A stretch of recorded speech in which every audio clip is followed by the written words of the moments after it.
कुछ चीजों से डरना छोड़ दो, कुछ चीजों से डरना छोड़ दो। अपने दिल से कहो कि बेखौफ होकर सपने देखे। अपनी आंखों को बताओ कि रो देना कमजोर की निशानी नहीं है, रो देने के लिए हिम्मत लगती है।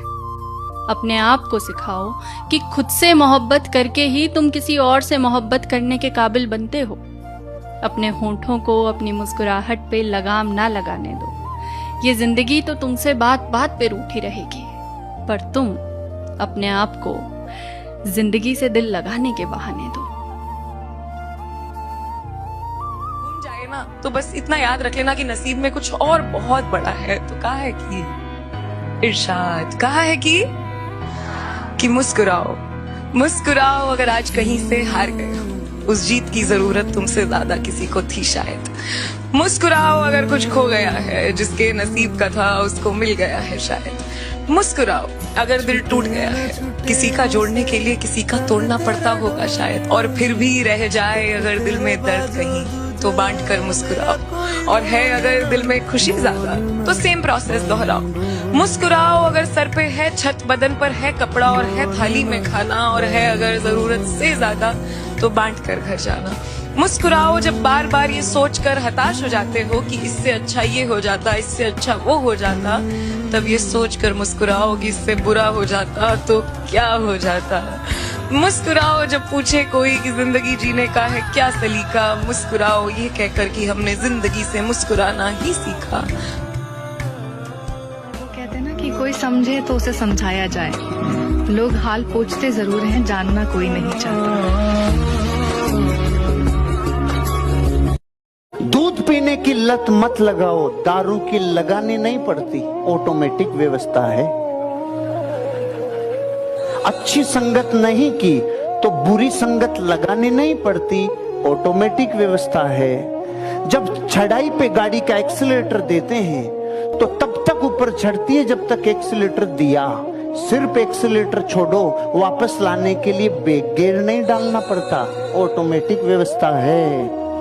अगर जिंदगी में आज अमीर बनने का चुनाव नहीं किया तो गरीब रहना नहीं पड़ेगा, ऑटोमेटिक व्यवस्था है। गुरु से एक शिष्य ने पूछा, गुरुजी सफलता का रहस्य क्या है? गुरुजी ने बोला, कल सुबह मिलना, नदी के किनारे बताता हूं सफलता का रहस्य। वो सुबह सुबह पहुंचा और गुरुजी उसको लेके अंदर नदी में गए।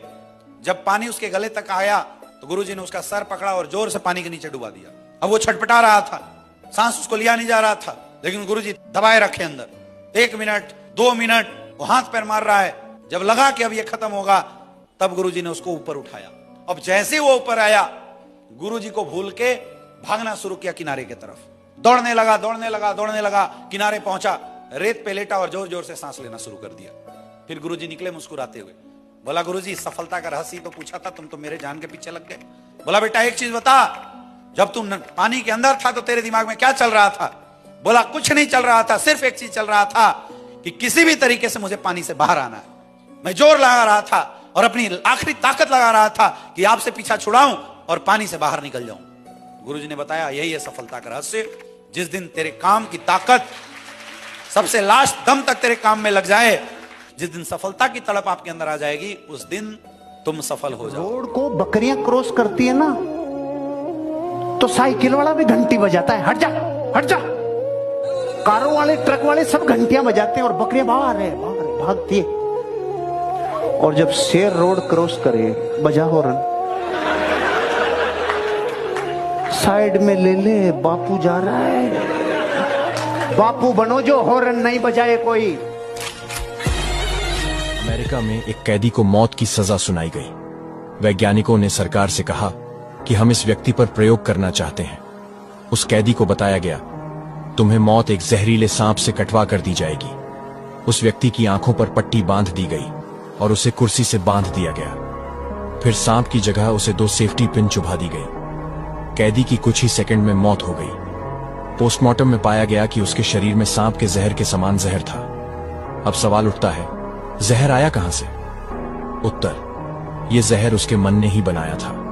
आपके हर विचार, चाहे पॉजिटिव हो या नेगेटिव, शरीर में एक ऊर्जा उत्पन्न करते हैं। 75% बीमारियों की वजह नेगेटिव विचार होते हैं। जैसा मानोगे वैसे ही बनते जाओगे। इसलिए हमेशा सकारात्मक सोचें और सफलता की ओर बढ़ें। अगर आप हमें फॉलो नहीं कर रहे हैं तो शायद आप मुझे दोबारा फिर कभी नहीं देख पाएंगे, और अगर फॉलो किया है तो बधाई हो दोस्त, आप हर दिन ग्रो कर रहे हैं। अच्छा एक बात बताओ, सबसे ज्यादा स्ट्रॉन्ग कौन होता है, लड़की या लड़के? लड़के। कैसे? 1000 बार गिरने के बाद भी खुद से खड़े हो जाते हैं लड़के, क्योंकि उन्हें पता है उन्हें उठाने कोई नहीं आएगा।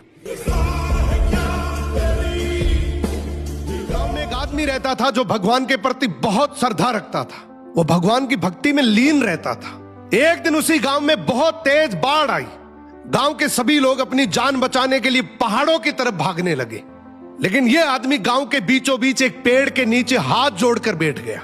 तभी यह गांव का भागता हुआ आदमी आया और बोला, अरे भाई जल्दी चलो, नहीं तो तुम डूब जाओगे। यह आदमी बोला, मुझे मेरे भगवान पर भरोसा है, वो मुझे बचा लेंगे, तुम जाओ। फिर एक आखिरी नाव आई। नाव में बैठे लोगों ने कहा, अरे भाई तुम पागल हो गए क्या, पानी का लेवल बढ़ रहा है, जल्दी से नाव में आ जाओ नहीं तो डूब जाओगे। लेकिन यह आदमी फिर बोला, मुझे मेरे भगवान पर भरोसा है, वो मुझे डूबने नहीं देंगे। अब धीरे धीरे पानी इतना बढ़ गया कि उस आदमी को पेड़ पर चढ़ना पड़ा। तभी एक आखिरी रेस्क्यू के लिए हेलीकॉप्टर आया और उसके सामने एक रस्सी फेंकी और कहा कि जल्दी से रस्सी पकड़कर ऊपर आ जाओ नहीं तो डूब जाओगे, पूरा गांव जलमग्न हो चुका है।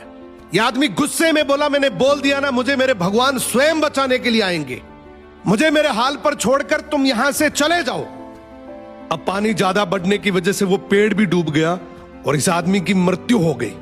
आदमी ऊपर जाकर बोलता है, भगवान मैंने आपसे ये उम्मीद नहीं करी थी, मैंने तो आपकी इतनी भक्ति करी, इतने यज्ञ करे, इतना दान पुण्य किया और आपके ऊपर अटूट भरोसा किया, फिर भी आप मुझे बचाने के लिए नहीं आई।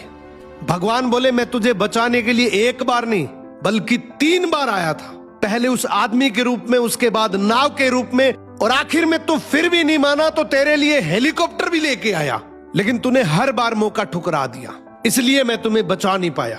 इसी तरीके से इस दुनिया में बहुत से लोग हैं जो अपने जीवन में बहुत दुखी हैं, लेकिन कुछ करते नहीं हैं। वो कहते भगवान जैसा चाहेगा वैसे जिंदगी चलती रहेगी, जो करेगा भगवान ही करेगा। वो हमेशा किस्मत के भरोसे रहते हैं। दोस्तों, भगवान हमेशा हमारी मदद के लिए किसी न किसी को जरिया बनाकर भेजता है, हमें आगे बढ़ने के बहुत से मौके देता है, लेकिन ये पूरी तरह से हमारे ऊपर डिपेंड करता है कि हम उस मौके को मौका समझते हैं या हर बार की तरह धोखा। कई बार अपॉर्चुनिटी खुद हमारे दरवाजे पर चलकर आती है, लेकिन हम उसे ठुकरा देते हैं। अब समय सोने का पूछो क्या है, समय सोने का क्या है, सब नहीं पूछ रहे। एक ही रूल है सोने का, जिस दिन उठे हो उसी दिन सोना है। जिस तारीख को उठे हो उसी तारीख को सोना। वो तारीख चेंज होती है 12:01 पर, यानी आपको नींद में जाने से पहले 12:01 होना नहीं चाहिए। कोशिश ये होनी चाहिए। अब देखो इसका फायदा क्या होगा। इसका फायदा होगा कि यदि आप 12 बजे से पहले सोओगे तो मैं आपको बता रहा हूं आप 6 बजे के आसपास, 5:30 बजे के आसपास गारंटी से उठोगे। मैं लिख के दे रहा हूं आपको, क्योंकि हमारी बॉडी की रिक्वायर नींद है 5.5 से 6 घंटा। 1.5 घंटे के साइकिल में सोते हैं हम लोग। मैं नींद के ऊपर बहुत थीसिस किया है, पढ़ा है, जाना है। 1.5 घंटे के साइकिल में सोते हैं हम लोग। 4 साइकिल पूरे हो जाएं 1.5 घंटे के कंटिन्यू सोते सोते, वो आदमी उसके बाद सो नहीं सकता, पढ़ा कितना ही रहे लेकिन उसको नींद नहीं आएगी।